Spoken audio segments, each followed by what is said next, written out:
संपूर्ण देशामध्ये सगळ्यात जास्त मोठ्या प्रमाणामध्ये आयटी आणि आयटीच्या नंतर डेटा सेंटर, म्हणजे करोनानंतर आपल्या देशाचा डेटा हा खूप मोठ्या संख्येनं चायनाकडे होता आणि चायनाला त्या कालखंडात सगळ्यांनीच बंदी केलेली, हे आपल्या सगळ्यांना ठाऊक आहे.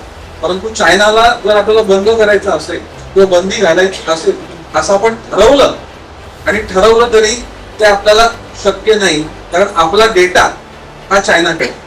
त्यांना आपल्याला जर पॅनिक करायचं असेल तर बायोलॉजिकल वॉरफेअर करायची गरज नाही, त्यांना वॉर करायची गरज नाही, फक्त डेटाचा स्विच ऑफ केला की आपल्याकडे पूर्ण क्लिअर होणार. कारण हॉस्पिटल, स्कूल्स, गव्हर्नमेंट बँक्स, अनेक बँका यांचा डेटा हा चायनाकडे होता. परंतु देशाचे प्रमुख आदरणीय देशाचे लाडके पंतप्रधान नरेंद्रजी मोदी साहेबांनी निर्णय घेतला की हा डेटा संपूर्ण हा भारतामध्ये आला पाहिजे आणि त्यांना 3 वर्षाचा कालावधी मिळाला.